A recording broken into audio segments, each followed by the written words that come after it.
Hi, I'm Tim, welcome to our channel, and thanks for logging on.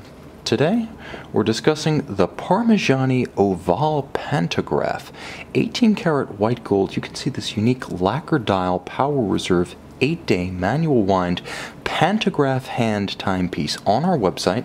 Purchase it there and subscribe to our channel if you enjoy these videos.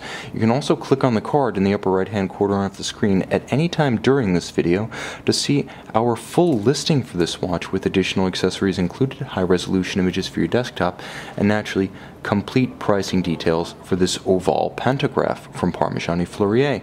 Now, the watch on my wrist represents several hundred years worth of events in the making. You may be wondering why there is some kind of book underneath my 16-centimeter wrist, and I'll tell you, it's because at the recent Patek Philippe Grand Exhibition, for which this book is the guide and reference, there was a Varden & Steadman retailed pocket watch attributed to William Anthony, and it is this exact pocket watch series, which dates back to the late 18th century, that directly inspired Parmigiani's 114 Special of 2011. Now, the Special 114 later became the production Pantographe.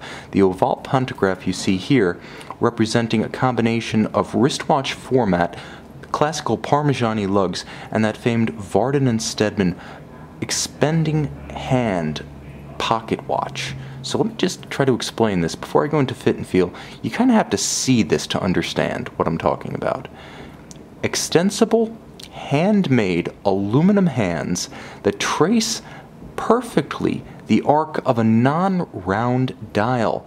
So the watch you see here, more dynamic than a typical timepiece without a seconds hand. As you can see, this watch has something almost completely unique in all of horology, and that is a rare claim to be able to make in earnest for any luxury manufacturer.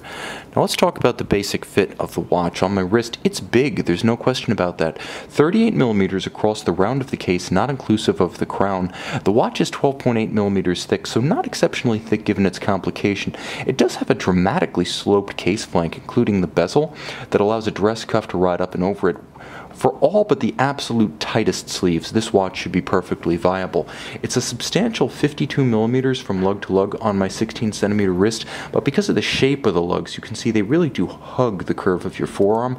This is an easy watch, though large and heavy, to wear on a smaller wrist. Now, I'll also say that if your wrist is as small as, I would say, 14.5 centimeters in circumference, you're going to wear this watch without any concerns. Ergonomically, it's excellent, but it is heavy. You never forget you're wearing something truly substantial on the wrist. The white gold certainly asserts itself, and it's paired with a very substantial matte finish black, minimally bolstered, folded edge monotone stitch alligator leather strap, wonderfully supple calfskin on the bottom. Remember, Parmigiani straps are built by Hermes for the company and to suit each model, and there's a beautiful white gold Parmigiani pin buckle for easy on-the-fly adjustability, and you can see the profile of those signature teardrop lugs recapitulated in the profile of the pin buckle. No detail overlooked.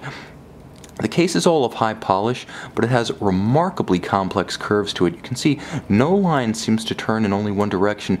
Everything is snaking, arcing, twisting. It has incredible dynamism about it. Again, I feel that for a watch with no seconds indication, this is about as much visual energy as any timepiece can contain without bursting. The dial is oval per the watch's name, a beautiful white lacquer with raised blue transferred indices and numerals. It's highly stylized and quite true to its source material historically. The lacquer has a gorgeous gleam, and the beautiful hands, again made of aluminum and assembled manually, are gorgeous to examine with the naked eye or under a loupe. Now, the 8-day power reserve has a semi-swoosh scale, if we may call it that, at 12 o'clock. The diminishing arc, perhaps the most accurate way to describe it, turns progressively more blue as you wind the watch, and the date at 6 o'clock does benefit from a quick set feature such that you can rapidly cycle it should it run out of time and have to be reset or encounter an irregular length month. 3 ATM water resistance, so don't take the plunge, but once you're high and dry, enjoy a movement caliber 111 with no fewer than 8 interior angles. Most high-end watch finishing concerns tend to throw in 1 or 2 interior angles if they have the art to pull off the cleft with perfect artistry, feel, attention to detail. It's something that often ruins a plate or a bridge in progress and requires a restart. Hence, they tend to be shied away from, to the point that some manufacturers avoid them altogether, even on hand-finished movements, because they are sharp and the transition from one plane to another has to be seamless. It's considered to be the hardest individual art in movement finishing. So naturally, Parmigiani, an integrated manufacturer par excellence, gives you 8 interior angles.